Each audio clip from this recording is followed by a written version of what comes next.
Break के बाद आपका स्वागत है। बात करेंगे कुछ और खबरों की। जो अभिभावक कोरोना काल में बच्चों की वैक्सीन को लेकर काफी परेशान थे, हर राज्य अब धीरे धीरे बच्चों के स्कूल खोलने की ओर भी आगे बढ़ रहा है, तो वहीं हर माँ बाप अपने बच्चों को लेकर तीसरी लहर का उनको डर सता रहा है। लेकिन अब आपको डरने की जरूरत नहीं है, क्योंकि अक्टूबर से बच्चों को कोरोना से बचाने वाला अब रक्षा कवच आ जाएगा।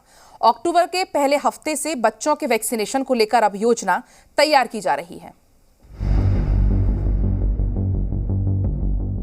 देश में कोरोना की हर लहर के बीच बच्चों को बचाना मां बाप के लिए सबसे बड़ी चिंता थी।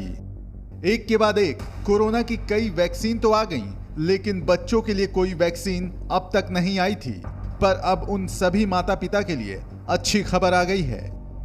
बच्चों के लिए न सिर्फ कोरोना की वैक्सीन बनकर तैयार है, बल्कि अक्टूबर के पहले हफ्ते से बच्चों के वैक्सीनेशन की योजना भी बनाई जा रही है।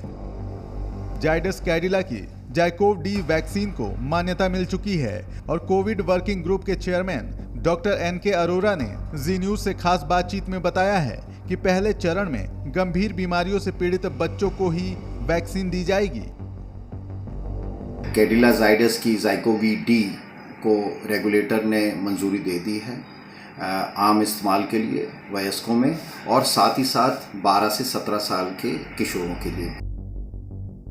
देश में 12 से 17 साल की उम्र के 12 करोड़ बच्चे हैं और अनुमान है कि स्वस्थ बच्चों के वैक्सीनेशन का नंबर अगले वर्ष फरवरी तक आ सकता है। कोरोना की तीसरी लहर में ये आशंका जताई जा रही थी कि इससे सबसे ज्यादा खतरा बच्चों को होगा। ऐसे में वैक्सीन के आ जाने से अभिभावकों के सिर से एक बड़ी चिंता भी कम हो गई है। हालांकि अब धीरे धीरे कई रिपोर्ट्स भी सामने आ रही हैं, जिसमें तीसरी लहर में बच्चों पर कोई खतरा नहीं होने का दावा किया जा रहा है।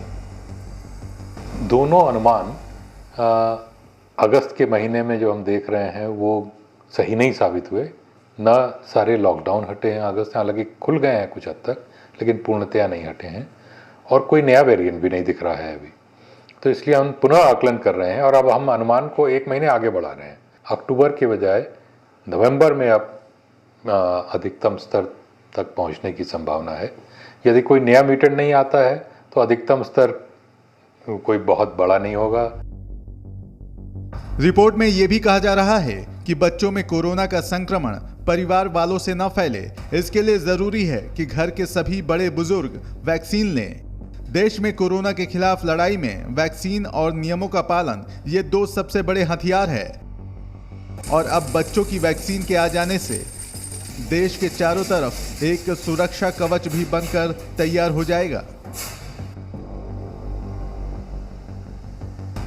कोरोना महामारी आने के बाद अधिकतर बच्चे घरों में कैद होकर रह गए थे, क्योंकि उनके स्कूल बंद हो गए थे और वो घर के बाहर घूमने भी नहीं जा पा रहे थे। लेकिन अब बच्चों का वैक्सीनेशन शुरू होने के बाद ये उम्मीद की जानी चाहिए कि वो स्कूल भी जा सकेंगे और घर के बाहर खुले आसमान के नीचे घूमने फिरने भी। ब्रह्म प्रकाश द्विवेदी, जी मीडिया, दिल्ली।